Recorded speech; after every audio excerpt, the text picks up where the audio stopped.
This week, we are nearing the end of the year, which has been an eventful 12 months on the continent, and to top the year are polls that have defined the year. We'll talk about them shortly. Thank you for joining us on the program. Here's what else is happening across Africa.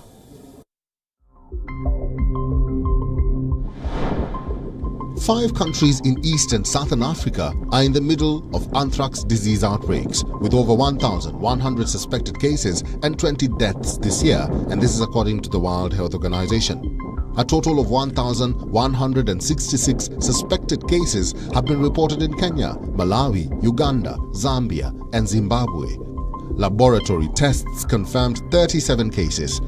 WHO say the five countries have seasonal outbreaks every year, but Zambia was experiencing its worst since 2011, and Malawi reported its first human case this year. Uganda had reported 13 deaths. Anthrax usually affects livestock like cattle, sheep, and goats, as well as wild herbivores.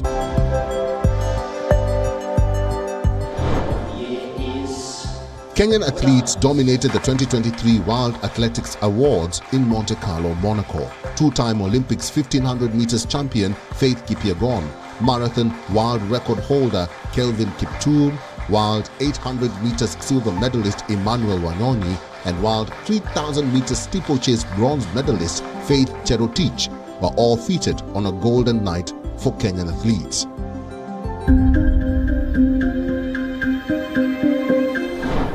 And the Burkina Faso government adopted a bill revising the constitution enshrining national languages as official languages in place of French, which is relegated to the rank of working language.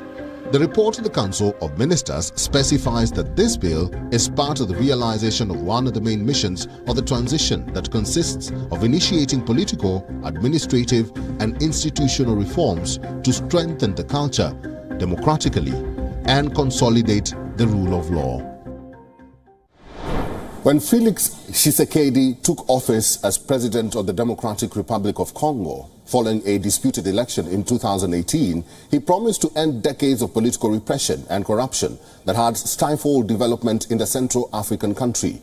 But as he prepares for a re-election bid in December, rights groups, international allies and rivals accuse his administration of stifling dissent, just as previous governments did while he was in opposition. The European Union has also cancelled its election observation mission for the country, saying it would not be able to deploy people across the country for security reasons. Here is our cover report. Just 2 weeks ahead of presidential and parliamentary elections in Democratic Republic of Congo, the electoral process has hit a snag. Many voters are forced to rush to replace illegible voter cards. The impoverished Central African nation is due to hold polls on the 20th of December.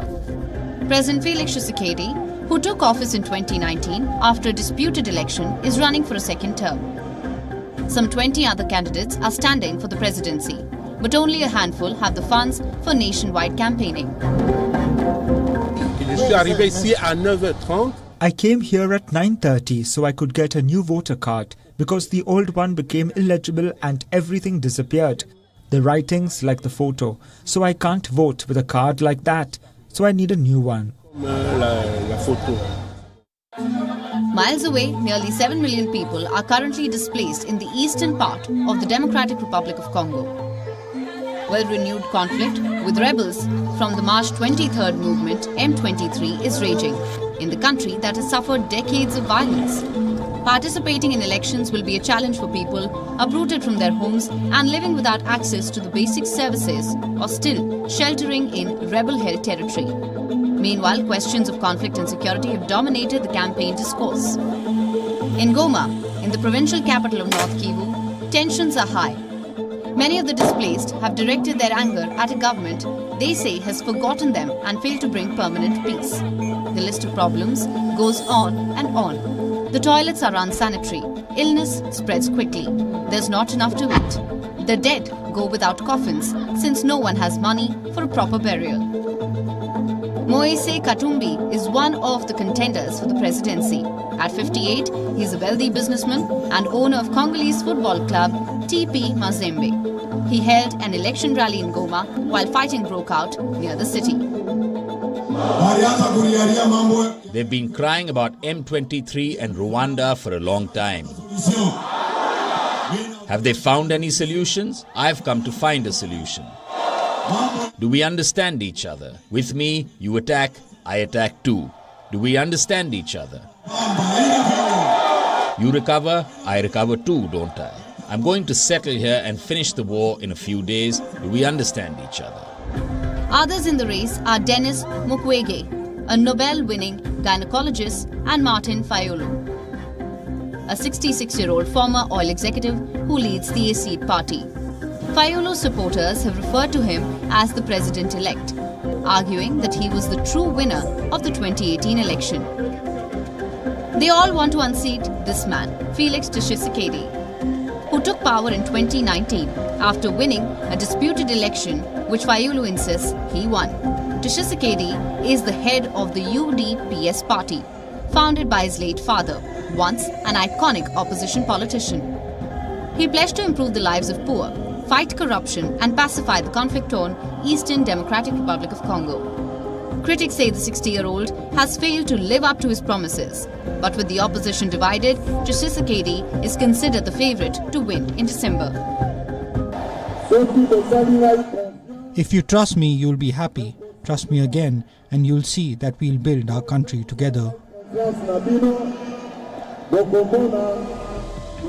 The Democratic Republic of Congo is Africa's top copper producer and the world's largest producer of cobalt, a key component of batteries used in electronics and electric vehicles. But little wealth trickles down in the DRC. About two-thirds of the 100 million population survive on under $2.15 a day, according to the World Bank. Jobs are hot-button electoral issue. Foreign currency reserves have soared from about $1 billion when the government took office in 2019 to nearly $5 billion this year. Inflation, which is at 20% this year, and stubborn joblessness are a drag on economic prosperity for the country. Bureau Report WION, World is One. Egyptians headed to the polls as voting began in a presidential election in which President Abdel Fattah el-Sisi faces no serious challenger. That's despite the country's ongoing economic crisis, with around 30% of its 104 million population living in poverty, and that's according to official figures. The vote comes as Israeli ground forces expand their operation in southern Gaza, ordering Palestinians to evacuate and head to the Mediterranean coast or closer to Egyptian border. Here's a report. Patriotic songs played on a loop as polling stations opened in Cairo, where pictures of Sisi proliferated in the weeks leading up to the election. Riot police were deployed at the entrances to Tahrir Square in the capital center. Critics see the election as a sham after a decade-long crackdown on dissent. The government's media body has called it a step towards political pluralism. I don't think of my future.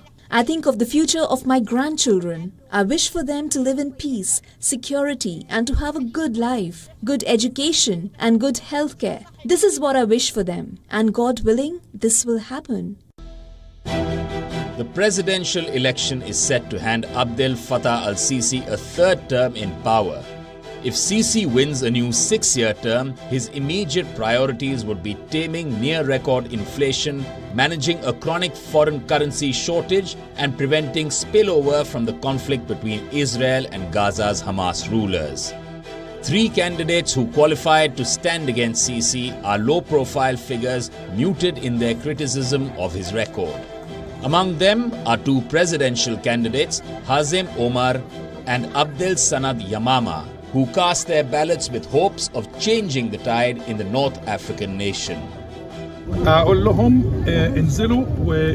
I am happy with what I saw in front of the polling station, and I want to say to all those people who support me or even oppose me, what you want will not happen unless you participate, and God would make the one who deserves it win.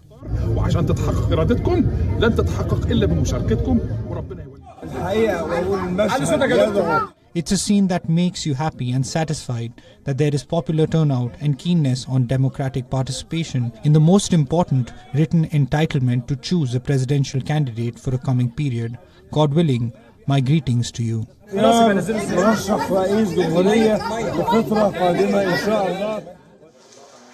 Egyptians in North Sinai also participated in the voting. They are choosing Sisi for his role in uprooting terrorism in North Sinai. First of all, the achievements.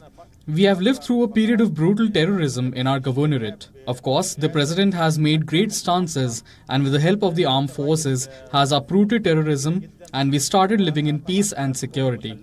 If it weren't for the president and the armed forces, we wouldn't have stood here today and voted. We have to pay him back. As army chief, Sisi led the 2013 ousting of Egypt's first democratically elected president, Mohamed Morsi of the Muslim Brotherhood, before winning the presidency the following year with 97% of the vote. He secured the same margin of victory in 2018. Sisi has overseen a crackdown that has swept aside liberal and leftist activists as well as Islamists. Rights groups say tens of thousands have been jailed. The election is held in the shadow of the nearby war in the Gaza Strip, despite growing unease about the country's economic performance. Egypt's fast-growing population of 104 million is struggling with soaring prices and other economic pressures. Some people have complained that the state has prioritized costly mega projects while taking on more debt.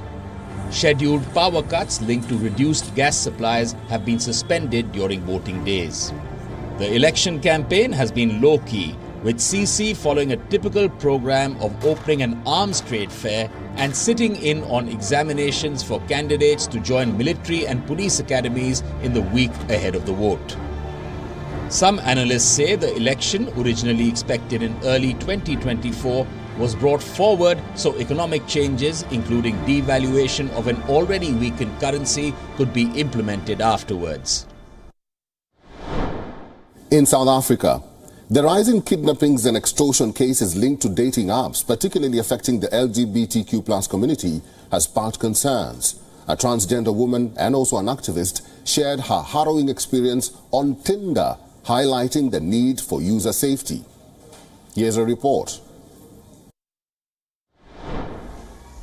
You meet someone through a dating app and arrange to meet in a public place. But instead of a date, you're forced into a car at gunpoint and driven to an abandoned building. That's what Tabzi Mabezane says happened to her in South Africa's Johannesburg. He opened the door, and said to me, sit down, demanding me, and I sat down. And then, just 5 seconds, 4 men just enter. I'm shocked. The one just flew right into me, strangling me. And when they were strangling me, I screamed, and he told me, if you scream again, I promise that we will hurt you and will kill you. Mabezane is a transgender woman and LGBT+ activist. Cases like hers are on the rise in South Africa, prompting a debate around how to protect dating app users from kidnapping and extortion. Police and activists say LGBT+ individuals are often targeted because of hatred and intolerance. Mabezane was among activists attending court last month for one prominent case. An 18-year-old kidnapped in Johannesburg after meeting someone on Grindr, according to police. He was later rescued, they said, and 7 suspects arrested. Virginia Magwaza, who founded Parents, Families and Friends of South African Queers, said they want to engage with Grindr around safety and improving verification processes. Grindr will understand that this is a matter of life and death, right? It should not be about just profit making, right? A spokesperson for Grindr said they were acutely aware of this deeply troubling situation and that they would continue to explore further solutions to this crisis with local partners. Grindr has integrated a number of safety measures, including a video calling feature, and South African users receive a daily safety warning. The South African Police Service says it has noticed a trend where perpetrators use social media networks, including dating apps. It has, as spokesperson said, arrested and taken down syndicates that were targeting the gay and lesbian community. One local security company has called for Grindr to be banned in South Africa due to an alarming rise in incidents. But some activists believe banning Grindr would only further marginalise the LGBT+ community.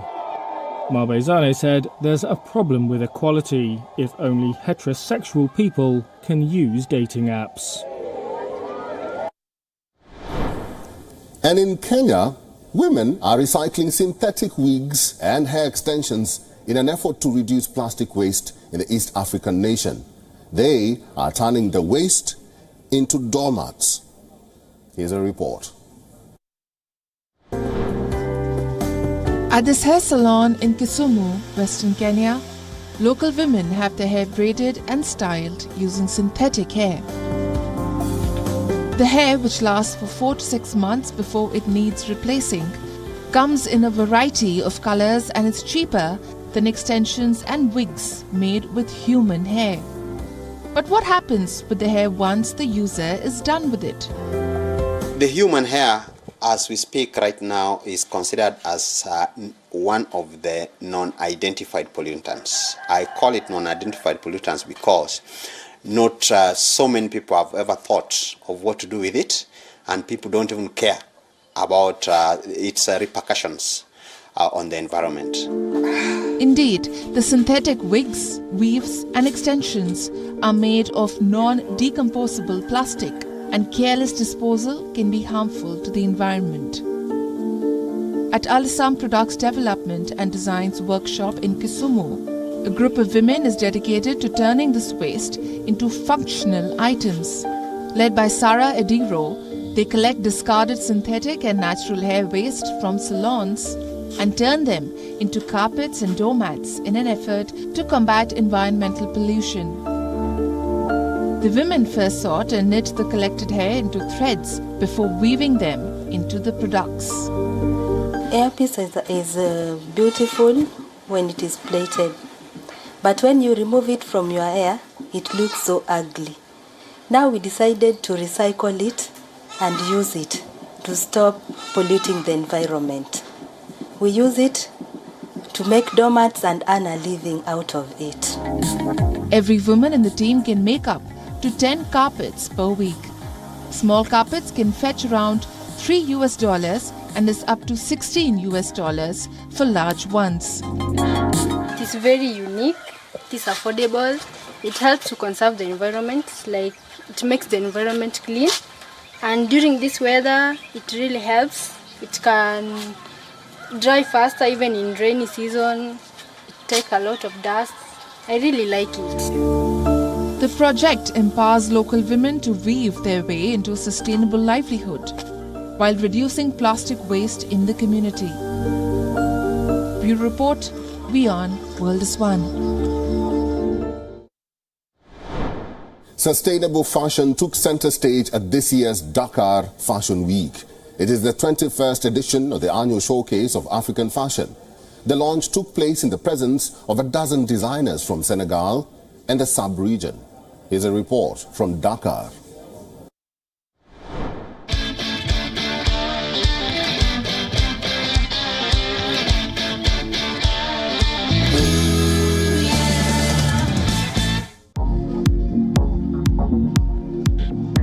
Dozens of designers from the sub-region joined their peers in Senegal's capital, Dakar, to showcase their new trendy fashion with a theme and agenda of sustainability. It was a unique runaway event.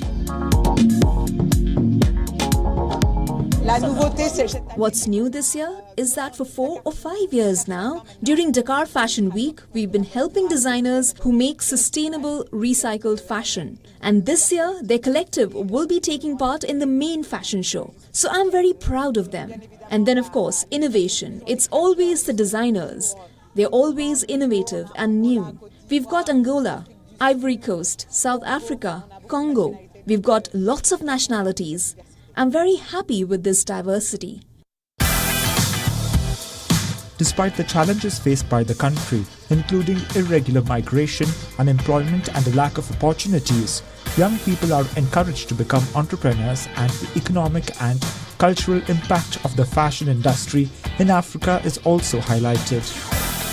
Dakar Fashion Week has evolved over the years to become a must-attend event for fashion enthusiasts from both Africa and abroad.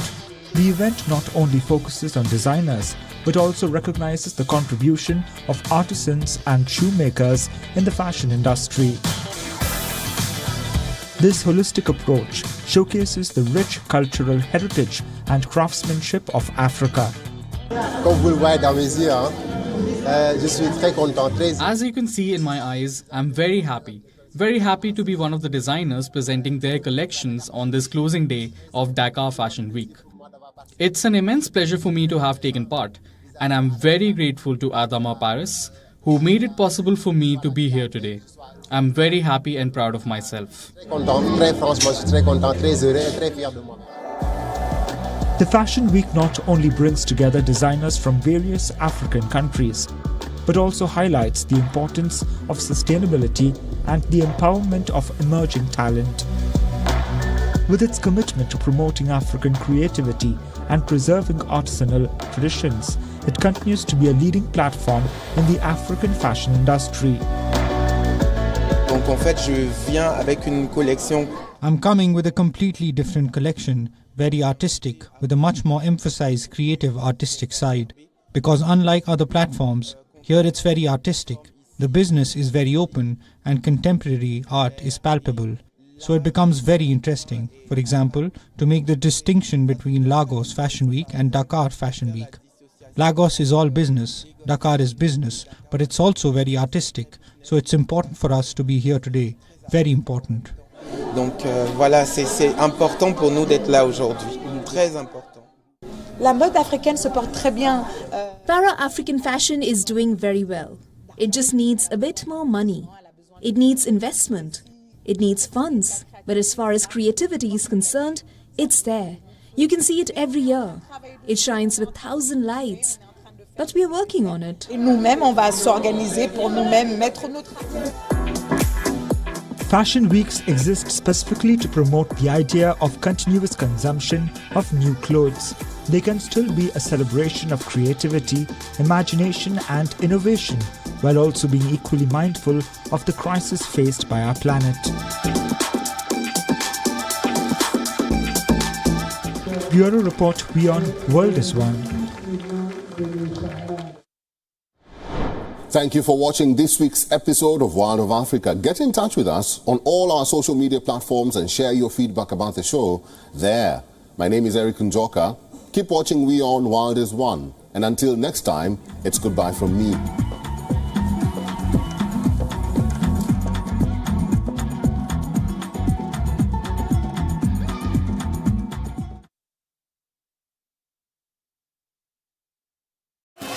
As democracy strengthens across the world, Israel woke up to a barrage of thousands of rockets fired from the Gaza Strip.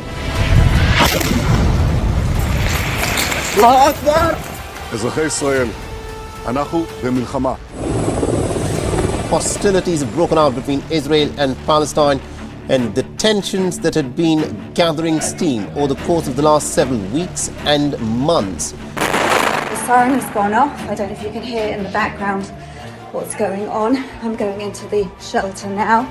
So it's a very, very serious situation here across Israel. It's a state of emergency.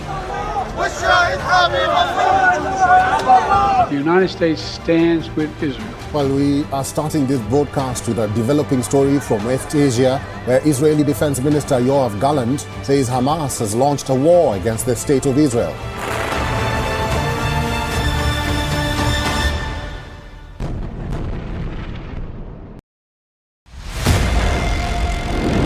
it's easy to tell you a flat story. It's easy to show you what's happening around the world. We do the difficult part. This weapon has been banned, but the US, Ukraine and Russia do not find the bombs problematic. We also tell you why what's happening. New drug is making a difference in the fight against Alzheimer's. This medicine helps slow down a patient's cognitive decline. We look beyond the text